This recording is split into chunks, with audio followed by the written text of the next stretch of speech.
Good morning everyone, how are you all doing? I'm Mysticle and today I'm going to bring you the latest in AR and VR news. Quite a few things have picked up in the last few days, so here I am putting it all into a video for you. There are chapters down below allowing you to skip to whichever part of the video you're most interested in. With all that out of the way, let's jump right into the video. As usual, we're going to begin with some meta news, as Meta is seemingly working on an airplane mode. And no, it's not going to be the kind of airplane mode that we're used to. If you've ever tried to wear a Quest headset inside an airplane, a car, or anything else, you'd know that watching movies in these can be quite annoying, especially if the plane or car takes a turn and all of a sudden the screen is floating away somewhere else. Well, Meta is working on a mode for this, and not just planes, but vehicles in general. UX designer Andrew Fox reposted a video to X of Facebook user, I'm so sorry if I butchered this, VeryEvilShadow, trying to use the Quest 3 in pass-through mode on an airplane, but being unable to because the interface drifts away. Meta's CTO, Andrew Bosworth, replied to the post to summarize why it was happening, and finished by saying Meta is working on it. I'm honestly very surprised that Meta hasn't started working on this sooner. This is a use case that so many people would love to use their devices for, and they can't because our interfaces just float away. It's something that the Apple Vision Pro showcases in their teaser video, a person using it on a plane. So supposedly, Apple has already figured this out. To quote from Andrew Fox, "Is it really not possible to use Quest 3 in pass-through mode on a plane?" And then Boz replies, "No, we use an IMU to keep objects localized relative to your headset motion, so moving vehicles represent a challenge when they accelerate in any direction. We also use the cameras, of course. They work together as the IMU is higher frequency but lower accuracy. Working on it." I think a mode here that would basically disable IMU tracking for the headset temporarily is the right way to go. Again, it would make our movie watching experiences on things like planes a lot better. Moving on to other things that I can't wait to see happen, true incredible AR in AR devices. Not just Meta headsets, but AR devices in general. I always say, I'm wearing glasses, might as well make them smart. Of course, we're not there yet, but we are seeing really, really cool AR experiences. This is just research, and it's research from Meta's Reality Labs. I encourage you to check out the full article of this down below, as it is incredibly interesting. But just to give you a few examples of what is happening in the video that is playing above me right now, apparently researchers are working on ways to completely boggle your mind when you're in AR, allowing you to move real objects by representing them as virtual objects. Essentially, your Quest headset should be able to create a 3D map of objects around you and have you interact with them, but not in real life. For example, here in this video, we've got a monkey stealing this trolley, and this trolley is a real trolley. However, it moves away as the monkey steals it. The monkey is not real in this scenario. However, when it moves the trolley, it disappears from the user's vision. The trolley is still there, but the headset creates a sort of AI overlay on what it thinks behind the trolley should look like. It is incredibly mind-bending, and you may be asking yourself, okay, cool, but what happens then when the user walks up to the trolley? The trolley is really still there, even though they can't see it. Well, Meta quickly teleports the trolley back into location.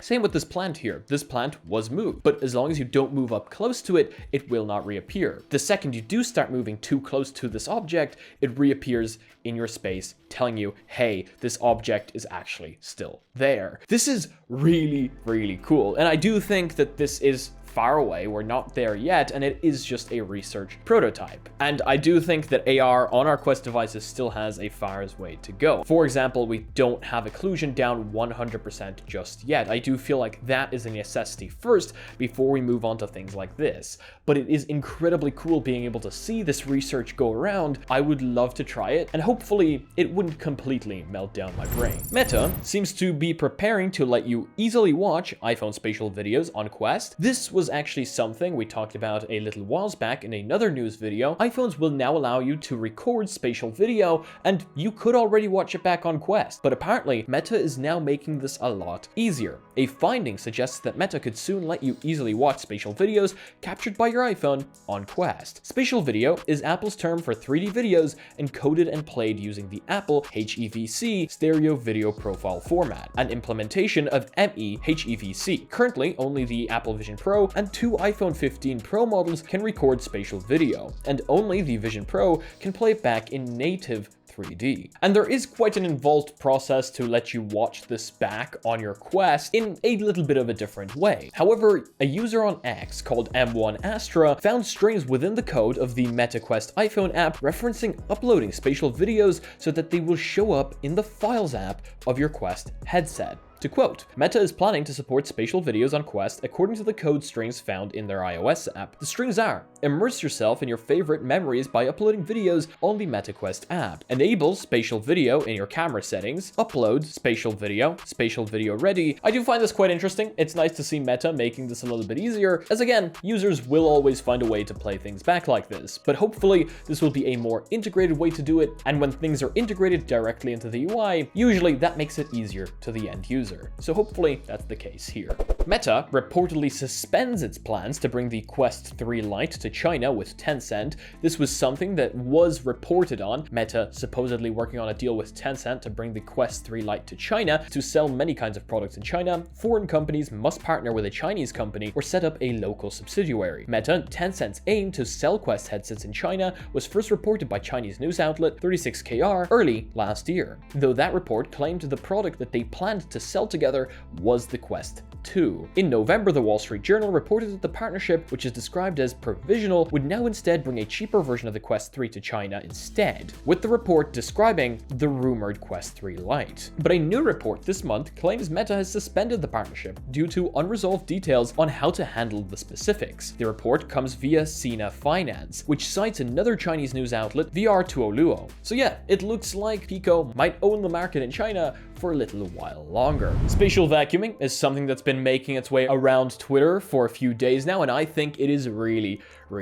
cool. This is a video showcasing how we will be able to use augmented reality in order to see where we have not yet vacuumed the floor. We've seen multiple videos showing up that show us how AR could make our daily chores a little bit more fun. And I see this as one of those things. This is not only going to help with accuracy when vacuuming, but it could also make the experience a little bit more fun, making it sort of like a game. You know, you have to remove all this stuff on the floor that you can visually see inside the headset and, I don't know, maybe level up at the end of it. I mean, that could be kind of funny. But I guess this is one of those use cases that is shown as being quite practical. Posted by Pushmatrix on X, spatial vacuuming. Never miss a spot again. And sure, this wouldn't be the only thing you would buy the device for, as many people pointed out in the comments, but it could be a nice addition. The Netflix CEO has responded as to why there won't be a Netflix app on the Vision Pro. To be fair, a lot of people have already pointed this out in the comment section, so we will kind of gloss over this, but essentially what the CEO is saying, the Vision Pro is going to be such a small user base, it doesn't necessarily make sense for them to develop an application for it and then have to support that application, give it updates,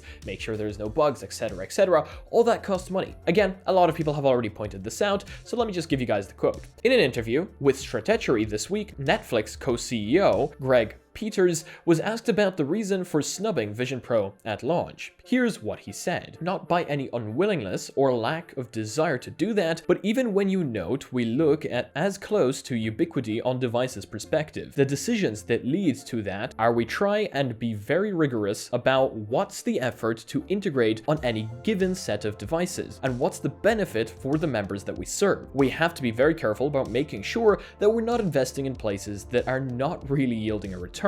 And I would say we'll see where things go with the Vision Pro. Certainly, we're always in discussions with Apple to try and figure that out, but right now the device is so subscale that it's not really practically relevant to most of our members. And again, this makes sense. Rec Room is currently not planning on coming to the PSVR 2, Rec Room being one of the most popular social VR apps right alongside VR chat, currently can't justify coming to the PSVR 2, according to its co-founder. Here's the full response. No current plans to bring Rec Room into PSVR 2. We've looked into it. It's a non-trivial port, and we haven't found a way to make it make economic sense. In an ideal world, we would love to bring Rec Room to PSVR 2, but we can't justify the cost based on the numbers. Sucks, I know, but that's the truth. Once again, the company just can't see it making sense monetarily, even though there's quite a few PSVR 2 users. Let me know if you're a PSVR 2 user down below and whether you would like to be playing Rec Room on the device. Microsoft Teams now supports 3D and VR meetings and has released the Mesh app on the Quest Store. Microsoft announced Mesh back in early 2021, essentially acting as the company's foundation for building multi-user XR applications and letting cross-platform users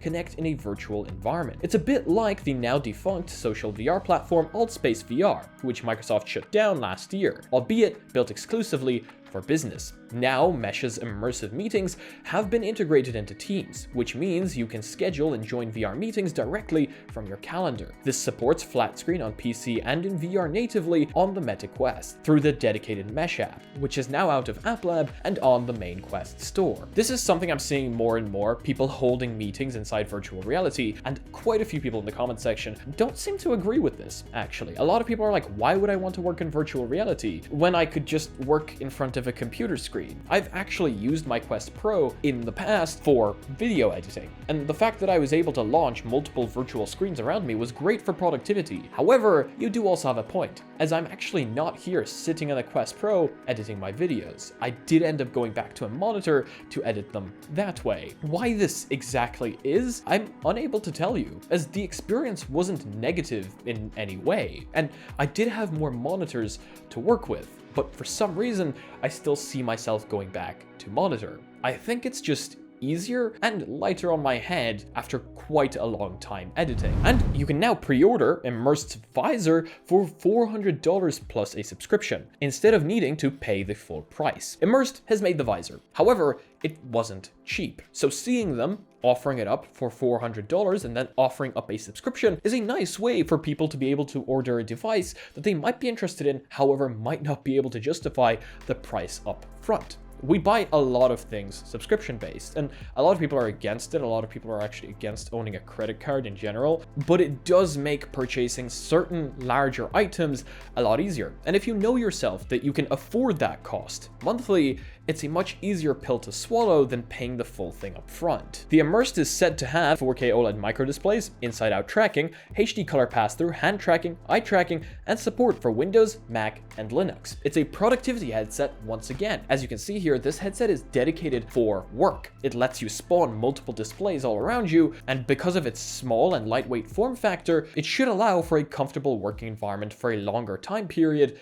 in virtual reality. But yeah, that's going to be it for today's video. Thank you all so much for joining me today. I hope you will have a fantastic rest of your day or night. If you guys are not yet part of our community, check out our Discord and our Reddit down below, where I want to see you posting your spicy news. Thank you so much to all the patrons supporting this channel. You guys are incredible and amazing, so seriously, thank you, much love, and thank you to everybody else supporting the channel in any way, shape, or form. As usual, if you guys want to be notified of extra content coming up on the channel, make sure to smack that subscribe button with your forehead, ding my bell, and see you again in the next video.